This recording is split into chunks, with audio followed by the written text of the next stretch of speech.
One of the more interesting facts about me is that I grew up without electricity, and this is something that I've mentioned a few times on my channel in passing, but I've never really gone into detail. A lot of you seem to be interested in learning the backstory, what it was like, why we were like that, and so today we are going to go into all the nitty-gritty about my childhood and why we lived without electricity. I call this series Puzzle Story Time, where I'm doing an overhead footage video of me doing a puzzle, but I'm also going to be discussing something completely non-puzzle related. This time around it is me living without electricity, but I have a few others on my channel. I'll link down below if you are curious on learning more. But if you are also new, feel free to subscribe because I do post 2 videos a week and I'd love if you joined our little community here. The puzzle we are doing today I thought was fitting for a couple reasons. One, it's a glow-in-the-dark puzzle by Masterpieces, and I just thought that was fitting considering I didn't have electricity, but also it is a puzzle that is like based in the middle of the woods with just a few animals in there, and so I thought it'd be a fun puzzle to do. Let's just get into this video.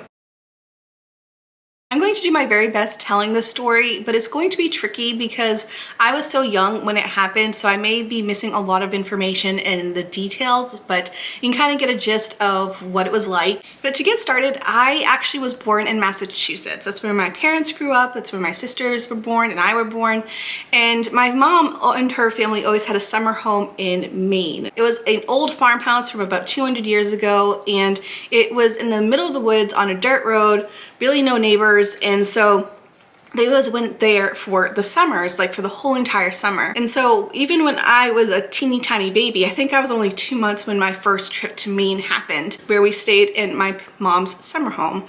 And so it was a house that we always went to for any type of vacations. I know that we would often be there for at least a week or two. Sometimes we would go in the winter when it was super cold and snowy. And so it was always a home that we went to for our vacations. My parents owned a couple businesses in Massachusetts, and they just didn't like the grind of owning the businesses, living in the city. I had to ask my mom what really drove them to move to Maine, and apparently it was always like an ongoing thing between my mom and dad, where my dad would come home after a long day of work and be like, when are we moving to Maine? And she'd always be like, just let me know, or something like that. And it ended up getting to the point where they had a huge mortgage, they just didn't love the city, and one day my dad came home and said, when are we moving to Maine? And my mom responded with, I enrolled the girls in school. And so that's, I think, was like a May or June of that year, and by August was when school started, so we had to move over the summer. And so the house that we moved into was originally our summer home, and so was not equipped for winter whatsoever. And just to give you an idea of what the house looked like, it was kind of in like 2 sections of the house. So one half was the kitchen and living room that were open to each other. There was a chimney in the middle of the two, and there was a wood stove on either side. And then above the kitchen was a loft that we could get to by a ladder. You can also access it through the other side of the house. So the other side of the house had 5 bedrooms. It was 2 stories. And then the 1 bedroom we turned into a bathroom eventually. So that was like the layout, was that there was one half of the house that was like really high ceilings and the other half was 2 stories. I hope that makes sense. When we moved into the house, we had no running water besides the spring that was way in back. We had no heat source besides the 2 wood stoves that were inside. We didn't have any insulation inside the house at the time when we moved in.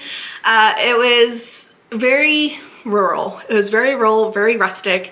I'm trying to think of other luxuries. Obviously, we didn't have cable. We actually didn't have a phone when we first moved in, but that was the first thing that we installed because it was a requirement for the school to have access to a telephone. So we did install a telephone pretty early on, but other than that, that was the only way to communicate with the outside world. That was only like the luxury item, was that we had a phone. Other than that, it was a very basic house. It was just like you were living in a cottage or a cabin in the middle of the woods. And again, we would go there often in the summers, so it wasn't a shock to me because I was so young when it happened. I was only 6 years old when we moved in there. So it wasn't really a shock to me because we had already spent some time in that house. This answers the question, were we Amish? And the answer is no. This was no like religious thing. It was just because my parents wanted to get out of the city, and there was a house that they already owned and had no mortgage on. And so it was just their dream to live there. That first year, it's very blurry of how it was, because for me, I was so young and I was the baby and I didn't do a lot of the chores that like my sisters and my mom had to do.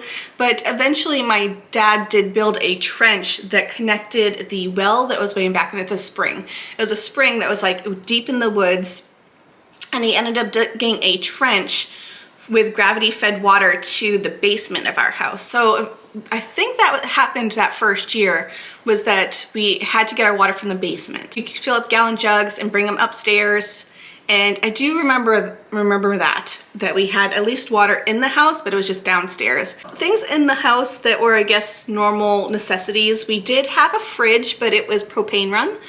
We did have a gas stove. We did have a cook stove that was actually one of the wood stoves.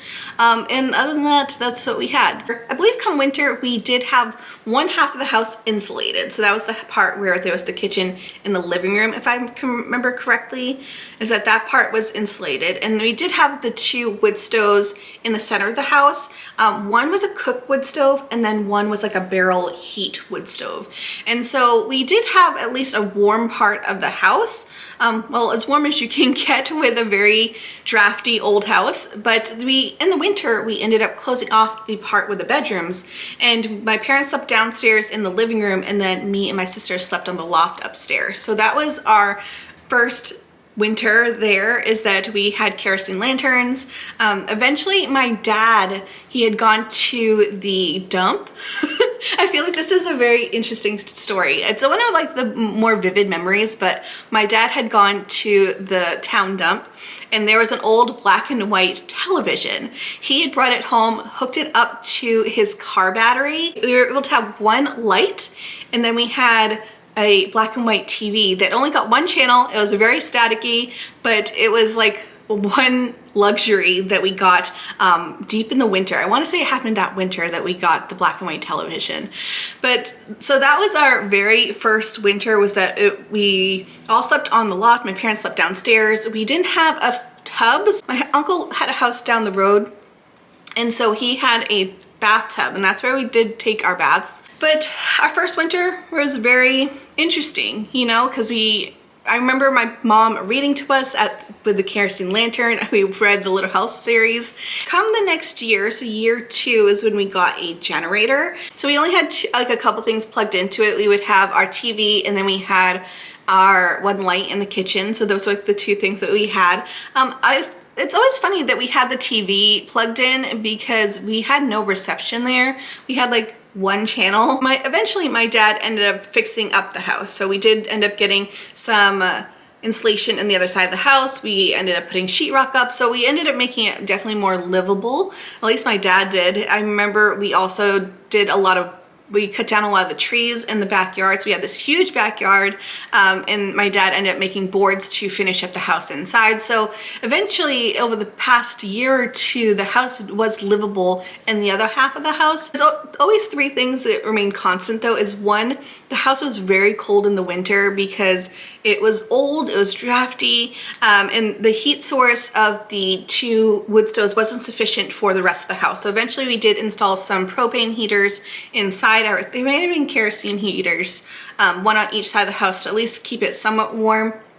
The second issue we always had was that we didn't have electricity still that was to our house. It was always with a generator situation. And then the third issue we had was that we didn't have really a sufficient bathroom because 1, we didn't have a septic system, and 2, the electricity needed to run a pump needs to be constant, and we didn't have that. Plus the generator wasn't enough to have a big pump to pump water from the downstairs to the upstairs for like a shower situation. I'm not an expert in all that, but I do know the shower was was one of the harder things to install. I feel like I'm all over the place in this story because I'm trying to remember years and they're not lining up. So as far as years go, I'm not quite sure what happened when officially, but I do know eventually we did get this giant huge diesel generator, and we got it mostly, I believe, for the business. My dad did build a business in back, which was a butcher shop that he had originally in Massachusetts. I do know it had enough power to run both, but when certain machinery was working in the in the barn, we couldn't use the house, and often I believe the house was off during the daytime, if I can remember correctly. But one thing that did happen, which is a fun, not so funny story, well, it's funny now, but my dad, of course, did a lot of the electrical work. He, of course, couldn't do the circuit breaker box because that had to be by an electrician. But the rest of the house, he had wired himself.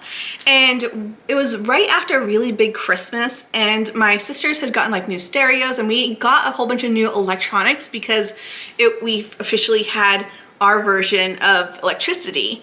We had a new TV, we had a couple of like VCRs, and a lot of other things in the house. Well, we had this connector in between the two places. We had the generator, which was way in back, and then we had the house, and there had to be a connecting point in between the two because the cord wasn't long enough, if I can remember correctly. Well, my dad did not wire the connection correct, and so he had turned on the generator, and you just hear, and every single thing that was plugged into the house died. He blew every single thing that was electric in the house, all the lights, all the stereos. So we pretty much had to like start at ground zero, and he had to rewire some things. We had to buy a whole bunch of new stuff, and yeah, so that happened. And the reasoning that we still didn't have electricity at this point is not just because like my parents didn't want it, it was because we couldn't get it. So you had to get at least 5 people in and on the road to have the electricity come up from the town. So that's why we couldn't have electricity. It wasn't just because I don't know, we're hippies. We just couldn't have the electricity because we didn't have enough people on the road. I think at the time we ended up having like 3 or 4. And we were really needing another person to have the electricity come on the road. So that's why we didn't have it for so long. Another fun little tidbit about not having electricity is that your phone line isn't grounded. So you don't really think about it when you are talking on the phone now because, well, 1, we're using a lot of cell phones, but 2, most places have electricity, so your telephone line is grounded. And that really matters when you're having a lightning storm. So since our house wasn't grounded, we did have the phone line. And I couldn't even tell you how many times lightning struck a phone line and we would kill the phone. So whenever it was raining out, or if there was a thunder or lightning storm, we had to unplug the phone because it would always get electrocuted. And I remember one time my sister was actually on the phone when it was thundering and lightning, and I don't know if we knew that it was coming or maybe she just wasn't listening, but the rule was always just like unplug the phone because we had like a graveyard in our cellar of like all these dead phones. And my sister was on the phone at the time when it struck, and she ended up having like this like tingly sensation, and you could see like the zap go through the phone like into her ear. It was like intense. So that's one little tidbit that you may not know, is that our phone was often unplugged during a rainstorm. Now moving into 1998, so that's the year I'm going to just mention briefly because it is a significant part of my life. So if you know anything about Maine in 98, is that we had a really bad ice storm.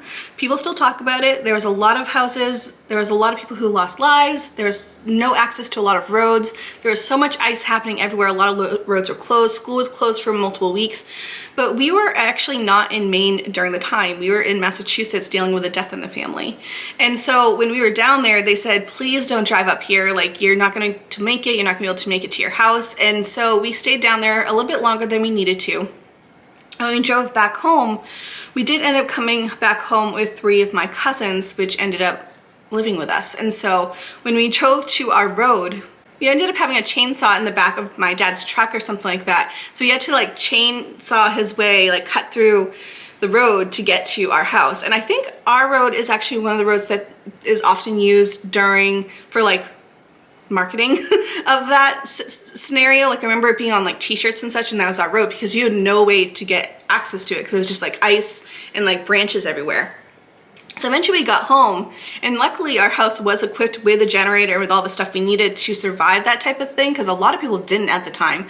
And so we did end up having our version of power, but it was actually more power than most people in the area, which was interesting. And so that winter was really hard. The first few years were really hard. It was really hard for me. I was 10 at the time when it happened, and having to adjust with a toddler in the house was really tough. It was a really hard couple years. But then in 1999, so a year after, we finally had enough people on the road to have electricity. So it wasn't like my whole entire childhood that I didn't have electricity, but it was a significant part of my younger years. And so even though we had electricity, we still didn't really have good internet. I mean, good internet, I don't know if it existed then, but we didn't have it. We had dial-up on occasion. And so we didn't really, and we never had cell phone signal. My parents still don't have cell phone signal at their house. Internet is still like spotty. There's still no cable on the road. So it was still like a very rural place to be. And it was definitely an upbringing. It was an upbringing that I know a lot of people didn't have. So hopefully that cleared some things up for you a little bit. If you want to if you have more questions, feel free to put them down below. Maybe I'll answer them in a future Q&A. But as far as the glow-in-the-dark image puzzle, the puzzle itself was really cute. It's definitely not my normal style, but it was really fun to put together. The glow-in-the-dark portion, I tried my very best to give you a visual of what it looked like, because it's really hard to get anything on the camera. So I have like one picture of a very blurry black and white picture, but it would not show up when I did video whatsoever. However, when you're looking at it, it does kind of show you some extra little pieces that you can't see here, like it's actually like hidden objects that appear.